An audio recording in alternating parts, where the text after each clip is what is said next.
बोलिए शंकर भगवान की जय। श्री गणेश भगवान की जय। भगवती मैया की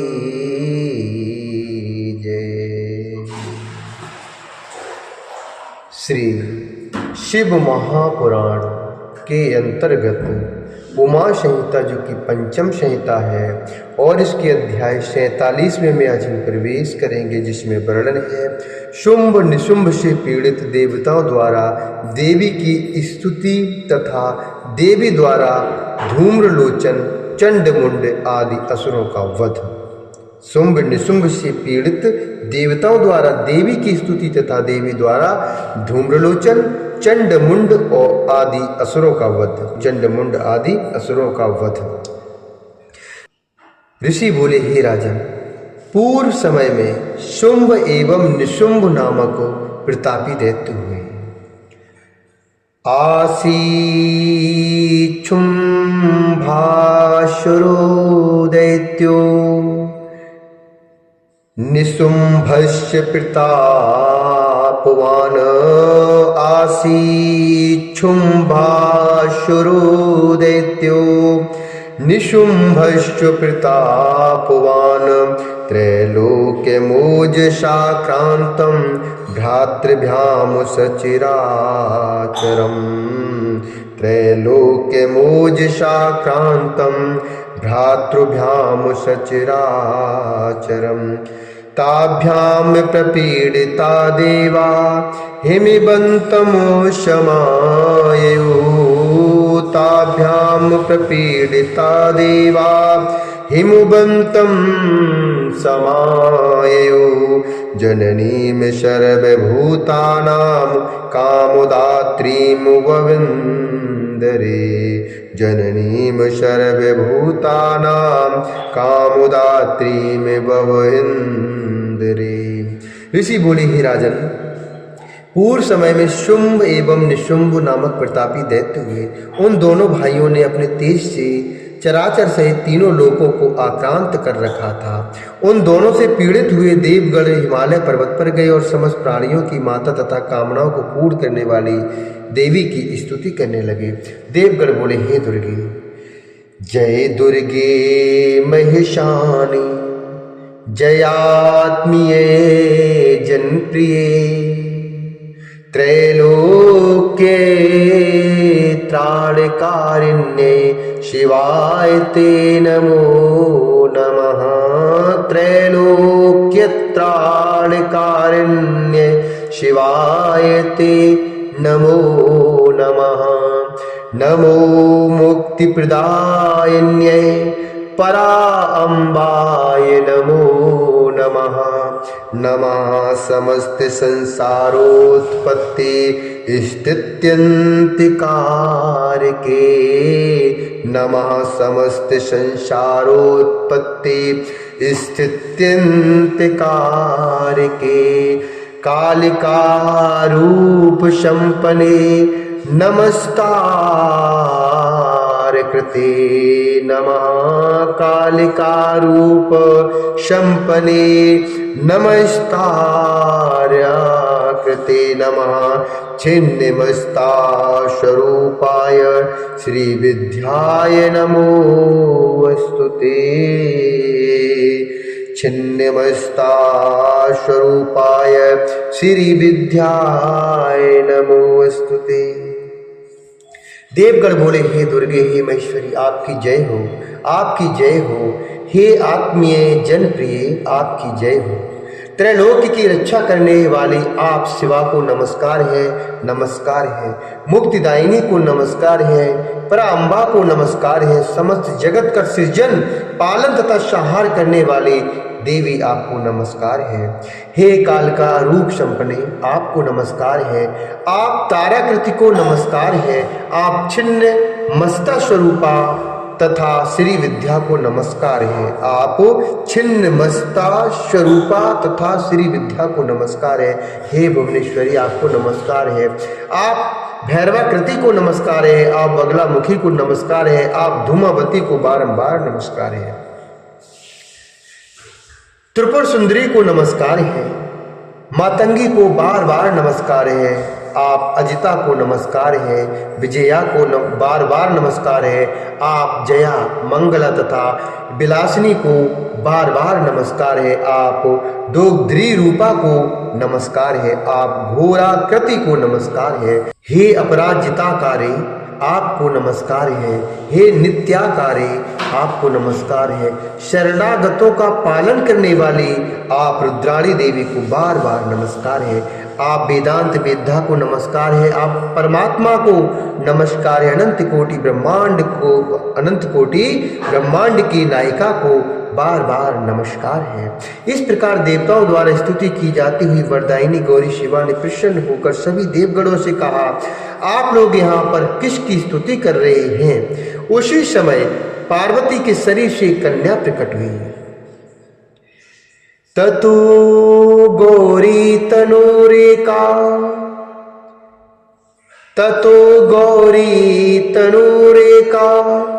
प्रादुराशीत कुमारिका, ततो गौरी तनूरेका प्रादुराशीत कुमारिका, सोवाचुमिस्ताम तेषां शिवशक्तिं परादरात्, सोवाचुमिस्ताम तेषां शिवशक्तिं परादरात्।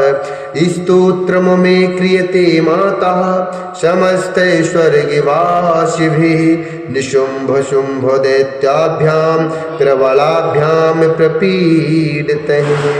उसी समय पार्वती के शरीर से कन्या प्रकट हुई।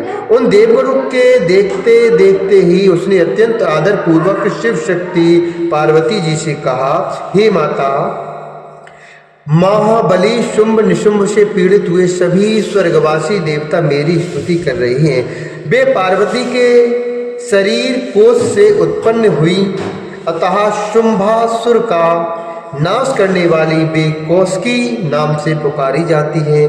वे ही उग्र तारिका एवं वही महोग्र तारिका भी कही गई हैं। वे ही उग्र तारिका एवं वही महोग्र तारिका भी कही गई हैं। वे प्रकट हुई हैं, इसलिए लोक में मातंगी कही जाती है। उन्होंने सभी देवताओं से कहा, आप सब निर्भय होकर निवास कीजिए, मैं स्वतंत्र हूँ, इसलिए किसी के सहारे के बिना ही मैं आप लोगों का कार्य सिद्ध करूँगी। तब ऐसा कहकर वे देवी उसी क्षण अंतर्ध्यान हो गईं। उन दोनों शुंभ निशुंभ के चंड मुंड नामक सेवकों ने उसी समय उन देवी को देखा। नेत्रों को सुख प्रदान करने वाले उनके मनोहर रूप को देखते ही वे चेतनाहीन तथा मोहित होकर पृथ्वी पर गिर पड़े। इसके बाद जाकर उन दोनों ने अपनी राजा से आरंभ से लेकर सारा वृतांत कहा। हे राजन, हमने एक मनोहर अपूर्व स्त्री देखी है जो हिमालय के रम्य शिखर पर सिंगारूढ़ होकर स्थित है। सभी ओर से देव कन्याएं हाथ जोड़कर उसकी सेवा कर रही हैं। कोई देव कन्या उसका पैर दबाती है, कोई केश संवारती है, तो कोई हाथ दबाती है, कोई नेत्रों में सुरमा लगाती है, तो कोई हाथ में दर्पण लेकर उन्हें मुख दिखा रही है, कोई लौंग इलायची मिश्रित पान खिला रही है, कोई स्त्री हाथ में पीक दान लेकर उसके सामने खड़ी और कोई आभूषण एवं वस्त्रों से उसके सभी अंगों का श्रृंगार कर रही है। वह देवी केले के स्तंभ के समान उरुदेश वाली, सुख सदृश नासिका वाली, सर्प के समान भुजावल्ली वाली, बजते हुए नूपुरों से युक्त चरणों वाली, रम्य मेखला से युक्त, कस्तूरी की गंध तथा मोतियों की माला से शोभायमान, हिलते हुए स्तन वाली, ग्रैवेकस से सुशोभित ग्रीवा वाली, बिजली के समान कांति से देदीप्यमान, अर्धचंद्र तथा मणिमय कुंडल धारण किए हुए स्थित है। मनोहर चोटी वाली, विशाल नेत्रों वाली, तीनों नेत्रों से सुशोभित, अक्षर ब्रह्ममयी माला धारण किए हुए, हाथों में मनोहर कंकड़ से सुशोभित, स्वर्ण की अंगूठी से युक्त अंगुलियों वाली, उज्ज्वल बाजूबंद से शोभित भुजाओं वाली श्वेत वस्त्र पहने हुए गौर वर्ण वाली कमल के आसन पर विराजमान केसर बिंदु का तिलक धारण किए हुए चंद्रमा से अलंकृत मस्तक वाली विद्युत के समान कांति वाली बहुमूल्य वस्त्र का चोल धारण किए हुए ऊंचे स्तनों वाली तथा उत्तुंग 8 हाथों में श्रेष्ठ आयु धारण की हुई स्थित है तथा उत्तुंग 8 हाथों में श्रेष्ठ आयुध धारण की हुई स्थित है। वह जैसी सुंदर है वैसी त्रिलोकी में न कोई असुर स्त्री है, न नाग स्त्री है, न गंधर्व स्त्री है और न ही दानव स्त्री। अतः हे प्रभु उसके परिग्रह की योग्यता आप में ही शोभित होती है, क्योंकि आप पुरुष रत्न हैं और वह स्त्री रत्न है। चंडमुंड के द्वारा कहा गया यह वचन सुनकर उस महान असुर ने देवी के पास अपना सुग्रीव नामक दूत भेजा और उससे कहा, हे दूत, तुम हिमालय पर्वत पर जाओ, वहाँ एक सुंदर स्त्री है, मेरा संदेश कहकर उसे यत्न पूर्वक मेरे पास लाओ। उसकी यह आज्ञा पाकर दैत्यों में श्रेष्ठ उस सुग्रीव ने उसकी यह आज्ञा पाकर दैत्यों में श्रेष्ठ सुग्रीव ने हिमालय पर्वत पर जाकर महेश्वरी जगदम्बा से कहा। दूत बोला, हे देवी, देवी शुंभासुरो दैत्यो निशुंभ स्तस्य चानुजा विख्यात स्त्रीषु लोकेषु महाबल पराक्रमः। दूत बोला, हे देवी, महान बल तथा पराक्रम वाले शुंभासुर एवं उनके छोटे भाई निशुंभ तीनों लोकों में विख्यात है। मैं उनका दूत हूँ, उनके द्वारा भेजा गया मैं आपके पास आया हूँ। हे सुरेश्वरी, उन्होंने जो कहा है उसे अब आप ध्यान से सुनिए। मैंने इंद्र आदि को युद्ध में जीतकर उनके सारे रत्न ले लिए हैं और यज्ञ में देवगणों के द्वारा दिए गए यज्ञ भाग को मैं स्वयं ग्रहण करता हूँ। मैं तुम्हें सभी रत्नों में श्रेष्ठ स्त्री रत्न समझता हूँ, अतः तुम कामजन्य रसों के द्वारा मेरा अथवा मेरे छोटे भाई का सेवन करो। शुंभ के द्वारा संदिष्ट दूत का कहा हुआ वचन सुनकर शिव प्राण प्रिया बे महामाया कहने लगी। देवी बोली, हे दूत, तुम सत्य कह रहे हो। सत्यम वदसि भो दूतो नानृतं किंचिदुच्यते परम त्वेकाग्रता पूर्वं प्रत्यज्ञातां निबोध मे।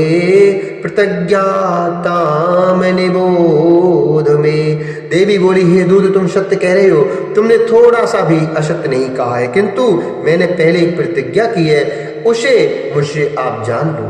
जो युद्ध में मुझे जीत लेगा और जो मेरा इनकार दूर करेगा, मैं उसे ही पति के रूप में वरण करूंगी, अर्थात मैं उसकी ही पत्नी बन जाऊंगी, दूसरे को नहीं, यह निश्चित है। तुम शुंभ निशुंभ से मेरा यह वचन कह दो, इस विषय में जैसा उचित हो वह वैसा ही करे। तब सुग्रीव नामक दूत ने देवी का यह वचन सुनकर वहां जाकर विस्तार पूर्वक अपने राजा से कह दिया। उसके अनंतर दूत की बात को सुनकर प्रचंड शासन वाले शुंभ ने क्रोधित होकर बलवानों में श्रेष्ठ अपने सेनापति धूम्राक्ष से कहा, हे धूम्राक्ष, हिमालय पर्वत पर कोई सुंदर स्थित है। हिमालय पर्वत पर कोई सुंदर स्त्री स्थित है। तुम वहां शीघ्र जाकर वह जिस किसी प्रकार भी यहाँ आए उसे लेके आओ। हिमालय पर्वत पर कोई सुंदरी स्थित है, तुम वहां शीघ्र जाकर वह जिस किसी प्रकार भी यहाँ आए उसे लेके आओ। हे दैत्य सत्तम, उसके लाने में भय मत करना। यदि वह युद्ध भी करना चाहे तो तुम प्रयत्न पूर्वक उससे युद्ध करना। इस प्रकार शुंभ की आज्ञा प्राप्त कर उस धूम्रलोचन नामक दैत्य ने हिमालय पर जाकर उमा के अंश से उत्पन्न भुवनेश्वरी से कहा, हे नितंबनी, तुम मेरे स्वामी के पास चलो, नहीं तो 60,000 सैनिकों से युक्त मैं तुम्हें मार डालूंगा। देवी बोली, हे वीर, दैत्यराज ने तुम्हें भेजा है, यह मैं जानती हूँ। यदि तुम मुझे मार दोगे तो मैं तुम्हारा क्या कर सकती हूँ, किंतु मैं युद्ध के बिना वहां जाना असंभव समझती हूँ। देवी के द्वारा ऐसा कहे जाने पर वह दानव धूम्रलोचन उनकी ओर झपटा, किंतु महेश्वरी ने हुम के उच्चारण मात्र से उसे उसी क्षण भस्म कर दिया। उसी समय से वे देवी लोक में धूमावती नाम से विख्यात हुई, जो आराधित होकर अपने भक्तों के शत्रुओं का नाश कर देती है। धूमराज के मार दिए जाने पर देवी के वाहन सिंह ने अत्यंत कुपित होकर उसके सैनिकों का भक्षण कर डाला और जो शेष बचे वे सब भाग गए। इस प्रकार देवी द्वारा धूम्रलोचन दैत्य को मारा गया सुनकर वह प्रतापी शुंभ अपने दोनों ओठों को चबाता हुआ अत्यंत क्रोधित हुआ। उसने क्रम से चंड, मुंड और रक्तबीज नामक दैत्यों को भेजा। तब उसकी आज्ञा पाकर वे भी वहां गए जहां देवी स्थित थी। सिंह पर आरूढ़, अणमाद सिद्धियों से युक्त और अपने तेज से दसों दिशाओं को प्रकाशित करती हुई भगवती को देखकर उन दैत्यराजों ने कहा, हे देवी, तुम शीघ्रता से शुंभ एवं निशुंभ के पास चले जाओ, अन्यथा हम लोग तुम्हें गढ़ों एवं वाहन के साथ मार डालेंगे। हे वामे, लोकपालों आदि के द्वारा स्तुत उन शुंभ का पति रूप में वर्ण करो, इससे तुम देवताओं के लिए भी दुर्लभ महान आनंद प्राप्त करोगी। उनका यह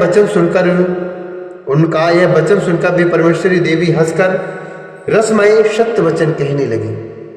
देवी बोली, जो अद्वितीय महेशान पर ब्रह्म सदाशिव कहे जाते हैं और जिन्हें वेद भी तत्वतः नहीं जानते, फिर विष्णुवाद की तो बात ही क्या, मैं उन्हीं की सूक्ष्म प्रकृति हूं, अतः किसी दूसरे को पति रूप में किस प्रकार वर्ण करूं। काम पीड़ित सिंगिनी कभी गीदड़ का, हथनी कभी गधे का एवं व्याघ्र खरगोश का वर्णन नहीं कर सकती। हे दैत्यों, काल सर्प से ग्रस्त हुए तुम लोग झूठ बोल रहे हो। अब शीघ्र ही पाताल चले जाओ, अथवा यदि सामर्थ्य हो तो युद्ध करो। क्रोध को उत्पन्न करने वाले इस प्रकार वचन सुनकर वे परस्पर कहने लगे, हम लोग अपने मन में तुम्हें अबला समझकर नहीं मार रहे हैं। हे सिंहवाहिनी, यदि तुम मन से युद्ध की लालसा रखती हो तो सिंह पर स्वस्थ होकर बैठ जाओ और युद्ध के लिए आओ। इस प्रकार उनके विवाद करने पर कलह बढ़ गया और युद्ध में दोनों ही पक्षों से तीखे बाण बरसने लगे इस प्रकार उनके साथ युद्ध करके परमेश्वरी ने लीला मात्र से चंड मुंड सहित महान असुर रक्तबीज को मार डाला। द्वेष बुद्धि रखने पर भी उन देव शत्रुओं ने अंत में उस श्रेष्ठ लोक को प्राप्त किया। द्वेष बुद्धि रखने पर भी उन देव शत्रुओं ने अंत में उस श्रेष्ठ लोक को प्राप्त किया, जिस लोक को देवी के भक्त प्राप्त करते हैं। इति श्री शिव महापुराणे पंचमी उमाशयतायाम धूम्रलोचन चंड मुंड रक्त बीज वधु नाम सप्तचत्वारिंशोऽध्याय। इस प्रकार श्री शिव महापुराण के अंतर्गत पांचवी उमा संहिता में धूम्रलोचन चंड मुंड रक्त बीज का वध नामक 47वां अध्याय पूर्ण हुआ। बोले शंकर भगवान की जय, भगवती मैया की